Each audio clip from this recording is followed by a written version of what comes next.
Roman Rings বাসার brick বনসারিডের ম্যাচটিকে দিয়ে আজকে শুরু হয় ক্ল্যাশ ইন প্যারিসের কিক অফ ম্যাচ। তো আজকে কিন্তু আমরা ব্রিক বনসারিডের কাছ থেকে ভালো একটি ম্যাচ উপহার পেয়েছি আমি বলবো। তো ব্রিক বনসারিড কিন্তু আজকে অনেক ভালো ম্যাচ খেলেছে রোমান রিংসের বিরুদ্ধে। বলতে গেলে সমানে সমানে টক্কর দিতে এসেছিল ব্রিক বনসারিড, কিন্তু শেষ পর্যন্ত কিন্তু সে জয়লাভ করতে পারে না। রোমান রিংসের একটি স্পিয়ারের মাধ্যমে হারিয়ে দিয়েছিল ব্রিক বনসারিডকে। কিন্তু আমরা দেখতে পেয়েছি পরবর্তীতে রোমান রিংস কিন্তু অ্যাটাক করে দিয়েছিল পল হেমেনকে, এবং কি তার প্রেক্ষিপ্তে আমরা দেখতে পাই ব্রন ব্রেকার অ্যান্ড ব্রিক বনসারিড দুইজন মিলে কিন্তু অ্যাটাক করতে থাকে, পরপর অ্যাটাক করতে থাকে রোমান রিংসকে, এবং কি শেষ পর্যন্ত আমরা দেখতে পাই রোমান রিংসের একটি ভয়াবহ চেহারা বা ভয়াবহ মুভমেন্ট। তো মনে করা হচ্ছে যে এখন আমরা কিছু মাসের জন্য রোমান রিংসকে আবার ব্রেক হতে দেখতে পাবো WWE থেকে।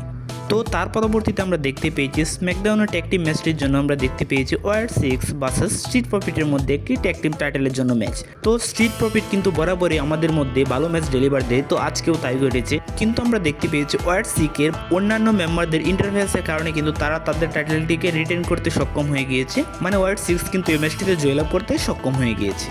তো পরবর্তীতে আমরা দেখতে পেয়েছি রুসেভ ভার্সেস শেমাসের মধ্যে একটি ডেনি ব্রুক ম্যাচ। তো এই ম্যাচটি একটি ভালো ম্যাচ ছিল আমি বলবো, কেননা এই ম্যাচটিতে আমরা দেখতে পেয়েছি রুসেভ এবং কি শেমাসের মধ্যে ভয়াবহ কিছু মুভমেন্ট বা ভয়াবহ কিছু সেগমেন্ট। তো সেখানে আমরা বিভিন্ন জিনিসের ইন্টারফেস বা বিভিন্ন জিনিসের ইনভলভ হতে দেখতে পেয়েছি। তো এই ম্যাচটি কিন্তু একটি হাড্ডাহাড্ডি ম্যাচ ছিল বা সমানে সমানে ম্যাচ ছিল। তো ম্যাচটিতে আমরা ভেবেছিলাম হয়তো শেমাস জয়লাভ করবে, কিন্তু না, সেই ম্যাচটিতে আমরা দেখতে পেয়েছি রুসেভ জয়লাভ করতে সক্ষম হয়ে গিয়েছে। এছাড়া আমরা দেখতে পেয়েছি ওমেন্সদের মধ্যে ইন্টারকন্টিনেন্টাল চ্যাম্পিয়নশিপের জন্য বেকি লিঞ্চ ভার্সেস নিকি বেলার মধ্যে একটি টাইটেল ম্যাচ। তো বেকি লিঞ্চের কাছ থেকে আমরা সবসময় ভালো ম্যাচে কিন্তু ডেলিভার হতে দেখতে পাই। তো আজকের ম্যাচটিও ভালো ছিল নিকি বেলার বিরুদ্ধে, কিন্তু শেষ পর্যন্ত আমরা দেখতে পেয়েছি বেকি লিঞ্চ তার টাইটেলটি রিটেন করতে সক্ষম হয়ে গিয়েছে।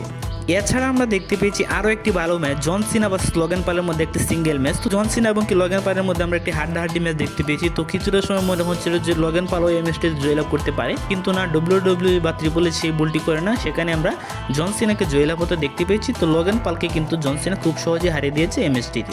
এবং কি সর্বশেষ মেইন ইভেন্টে আমরা দেখতে পেয়েছি J Uso, CM punk, LA night এবং কি সেথ ফ্রিকেন রোলসের মধ্যে একটি অল টাইটেলের জন্য একটি ম্যাচ। চারজনের কাছ থেকে ভালো ভালো মুভমেন্ট বা ভালো ভালো ভয়ানক কিছু সেগমেন্ট দেখতে পেয়েছি।